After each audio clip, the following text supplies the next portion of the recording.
Now let's put everything that we learned into practice by writing a wallet.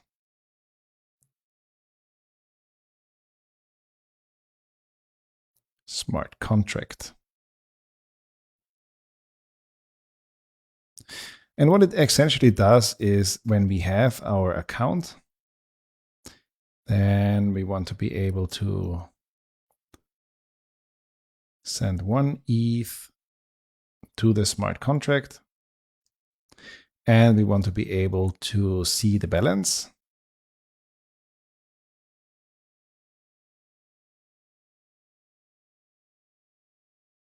And we want to be able to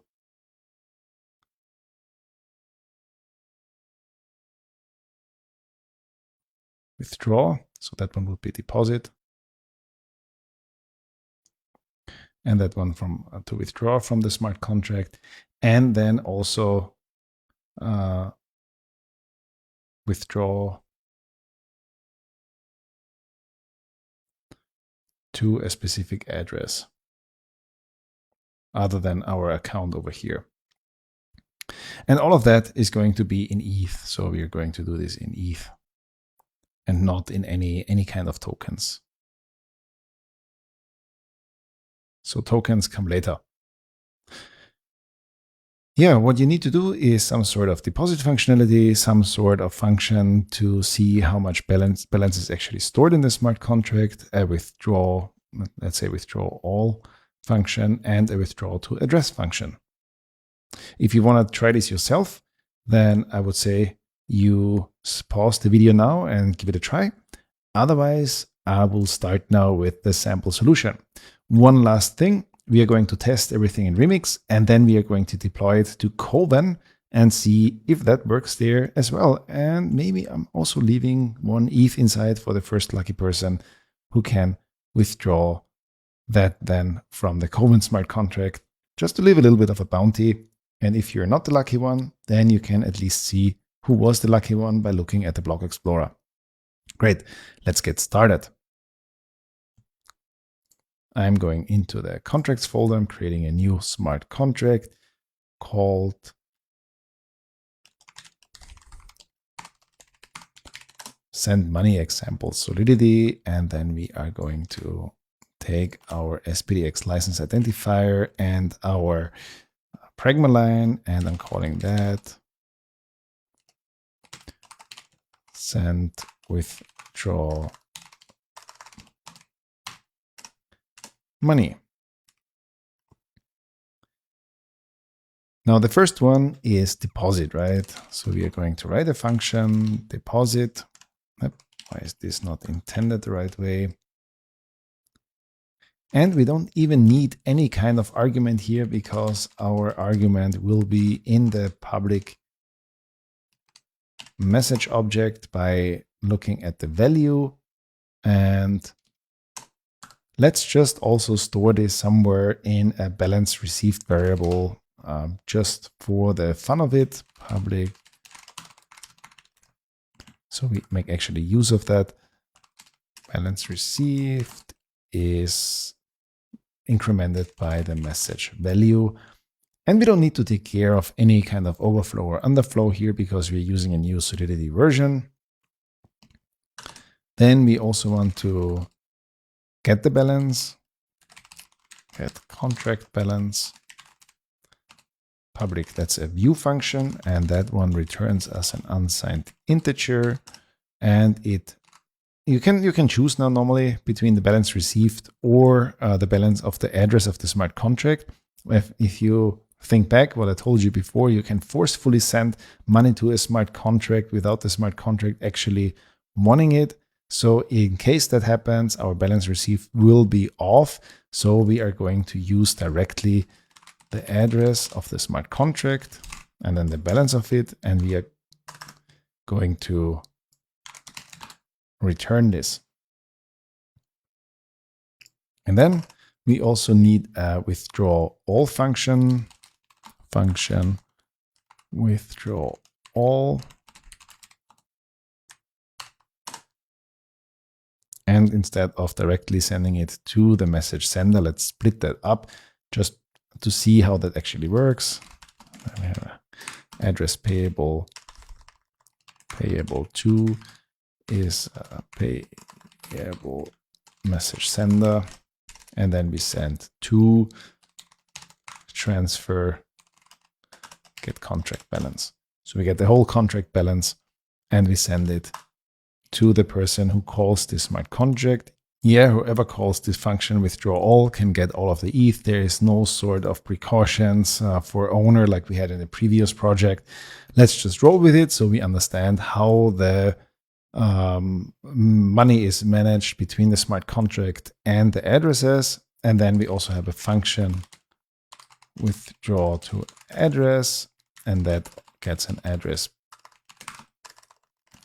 payable to, it's a public function. It's not a readable function. It's not a view function because it actually modifies something if you transfer ETH, and then to dot transfer get contract balance. Now this is our send money example. Let's give this a try over here before we are actually deploying it. So we can deposit, let's see, the balance currently is 0. The contract balance is 0. If we are sending 1 ETH over there, then the balance received is 1 ETH. The contract balance is 1 ETH. And now let's withdraw this to a different account over here. Copy the account over here. Let's have a look at the balance over here. Now we have 101 Ether. We had only 100 before. And let's send another Ether to the deposit and just go to the second account and hit withdraw all. And let's have a look. It's almost 101. What we didn't, where we don't have 101 Ether, but a little bit less, is the gas amount that we needed to pay for this transaction. Now the last step is to use the injected Web3 provider with our Kovan network. And we are going to deploy the smart contract over here in Kovan. And if you have a different ETH on a different test network, then feel free to use that one. Just get a better feeling of how long that takes to actually deploy the smart contract. So I just hit the deploy button and it should be there now. It's indexing. And where's my transaction? Come on, Etherscan. Show me the transaction. Remix says it's already there. Yeah, maybe it just takes a little bit. Anyway, our smart contract is over here at this address. So if you go to Etherscan and you type in this contract address, then you see that I created this contract. And if you go to the contracts tab, you just see bytecode. And in the next video, I will show you how you can actually publish the bytecode and why it's so important to do an ABI array, but we are not quite there yet. Right now, we just want to deposit. What do we deposit? Let's deposit 1,000 Gwei to the smart contract. And you can see over here that we are now also sending, we sent the estimated gas fee, but we are also sending an amount on top of the gas fee. So if we confirm this one, then you should see a new transaction popping up, hopefully soon.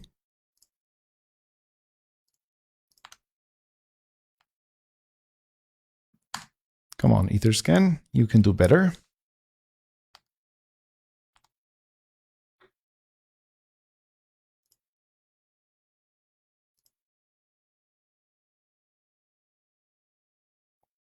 Here's my contract creation. Where is my transaction?